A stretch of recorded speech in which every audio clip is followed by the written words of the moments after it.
Dans cette vidéo, je vais vous apprendre à réaliser des choses comme ça ou encore comme ça, et ça très simplement grâce à un plugin que vous pouvez trouver dans la description, donc vous pouvez le télécharger et vous allez voir à quel point c'est impressionnant de réalisme et de simplicité. Donc moi je vais passer sur mon écran et je vais vous montrer comment faire ça très facilement. Donc là j'ai ouvert mon image et la première des choses que je vais faire c'est dupliquer mon image. Donc je fais clic droit dessus puis Duplicate Layer. Ici je vais devoir renommer donc mon calque et je vais l'appeler obligatoirement Subject. J'appuie sur Entrée, donc on l'appelle obligatoirement comme ça pour que le plugin puisse reconnaître le nom de par son image. Ensuite, je vais tout simplement cliquer sur Pinceau. Ici, une couleur de mon choix, donc ça peu importe. Et ce que je vais faire, c'est que je vais peindre mon objet. Donc là, mon objet, c'est l'avion. Je veux que ça soit dans le mode document. Du coup, je vais peindre mon avion. Une fois l'avion peint, il me suffit d'aller dans Window, puis Actions.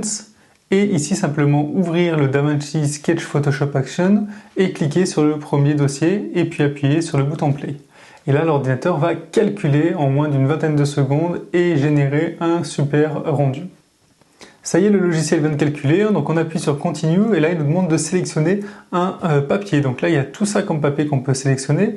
J'avais repéré un, c'était le Paper Texture 6, je le place. Ok, très bien, j'appuie sur Entrée. Ici, je vais vous montrer le résultat.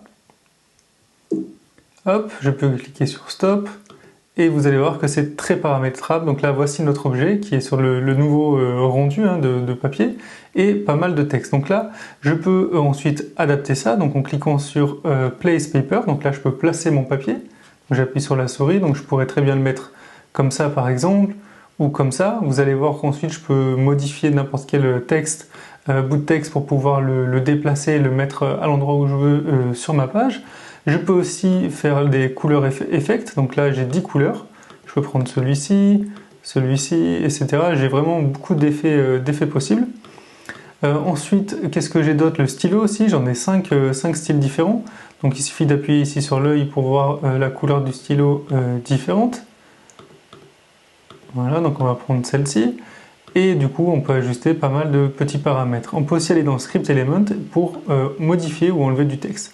Par exemple, je peux prendre cet élément-là et le déplacer. Hop, il a décalé.